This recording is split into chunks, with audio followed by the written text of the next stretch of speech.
What's up, Phillies and Jellicolts? My name is Shining Majesty, and today I want to talk to you about the elements of disharmony and the proof in the show that they actually exist. Despite the events of the Return of Harmony, there are tiny little hints to the fact that the elements of disharmony actually exist. Most people will agree that the elements of disharmony are thus: cruelty, selfishness, deceit, betrayal, gloom, and evil magic. Loathing decided that these belonged to Diamond Tiara, Prince Blueblood, both Flim and Flam, Spitfire, Maud Pie, and Sunset Shimmer. But I think we should take another look at the actual show for a second. I believe that the embodiment of the elements of disharmony are actually the main six themselves, and that once they were balanced by the actual elements of harmony, they became harmonious, as both light and dark cannot exist without the other. Let me explain. Let me first start off by saying that I believe that the elements of disharmony are mostly correct in their traits, but I believe that there are slight differences.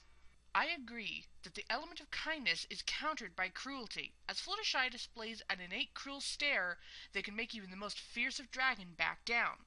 She's shown this too in the episode Best Night Ever, where her desire to be friends with all the creatures in the palace garden causes her to become enraged and chase all of the animals out of the garden. This side of Fluttershy has also been seen in Putting Your Hoof Down, where she becomes a bit of a beast to all of her friends, and proved once and for all that she was the bearer of the element of cruelty all along. The element of greed, which I believe to be the true counterpart to generosity, is displayed by Rarity on more than one occasion, specifically in the episode Sweet and Elite. Where her friends mean the world to Rarity, eventually greed won out, and she accepted the invitation that Fancy Pants offered her. Her desire to be some pony overwon her devotion to her friends. Everything must be perfect with Rarity, and simply the fact that she is the type of pony every pony should know is enough to show that her greed and need to be the center of constant attention proves that she is the truest wielder of the element of greed. The element of deceit is actually held by Applejack, and is especially prevalent in the episode Last Roundup, where she purposefully lies to her friends and families about not winning the medal or the money to help fix the town hall, and instead goes to work in a cherry orchard to eventually get the money needed. There have been many cases of Applejack flat out lying to cover hers and others' tracks. In fact, in Leap of Faith, Applejack agreed to lie to Granny Smith about the tonic that Flim and Flam made of apple juice and beet leaves. In fact, she didn't just lie to Apple Bloom and Granny Smith, but she lied to all of Ponyville. While it is true that Rainbow Dash abandoned her friends in the two-part episode Return of Harmony, she has displayed that selfishness countless times, though nowhere is it more prominent than in the episode May the Best Pet Win, where her true selfishness made her overlook the safety of others and simply to prove that she was the best. This selfishness was seen again in the very next episode, The Mysterious Mare Duel, where even her friends saw how selfish she was being and made up the Darkwing Duck-esque pony to basically put Rainbow in her place. It was this pride that caused the whole of Ponyville to be in danger when she tried to fix a small leak in the dam above the town. Pinkie Pie is the ultimate party animal, but whenever things don't go exactly the way she planned, she slips into a neurosis state of depression that makes me believe she is the perfect candidate for the element of gloom. In the episodes of Party of One and Pinkie Pride, our favorite super-duper party pony becomes so downtrodden that even her hair reflects this side of her. She goes from being so very happy that she bounces from place to place to so down in the dirt that she cannot even smile unless it is something right out of a horror movie. And now for the final element of disharmony, the one that would seem to most people to be evil magic. For this I turn to the episode Return of Harmony again. In this episode, Twilight finally gives in to discord when all of her friends have betrayed her and slips into a state I like to call realism.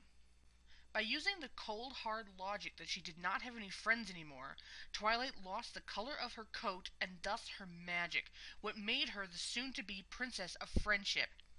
This realism and the thirst for logic can also be seen in various episodes, from Lesson 0 to It's About Time to the very first episode of My Little Pony.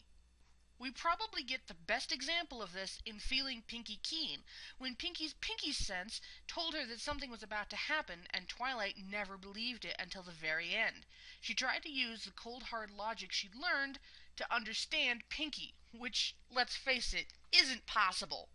The greatest proof of all of this lies in the episode The Cutie Mark Chronicles. Let's start with Applejack. AJ began lying to herself at a very young age, trying to change who she was, even to the extent of changing the very way that she thought. Fluttershy was under constant torment by those who thought they were better than she was.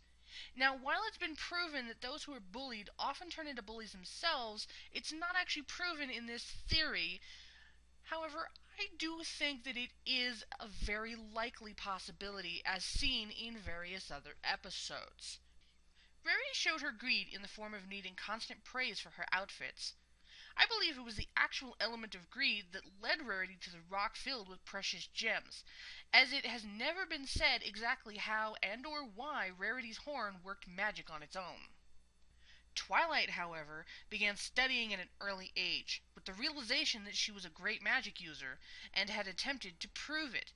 However, when the dream she had became real, she choked, and caught in that realistic idea gave up on everything she'd strived for. And like those who were too deeply engrossed in logic, she lost her way and lost her focus. Pinkie Pie was the perfect candidate for the element of gloom, simply because of how she was raised, in a place where there were no smiles, where she was all but abused for the likelihood that she was simply just a different color. Where her family were all different colors of browns and grays like rocks, Pinkie was, well, pink. But to this day, every now and then, Pinkie has shown that sign that means that she still holds on to the gloom that she started with when she was born. But it was Rainbow Dash's pride and pure selfishness that caused the sonic rainbow that in fact activated all of the other elements and the bearer's cutie marks. I believe this makes selfishness the key element of the elements of disharmony, simply for the fact that each of the main six had selfish intent when they gained their cutie marks.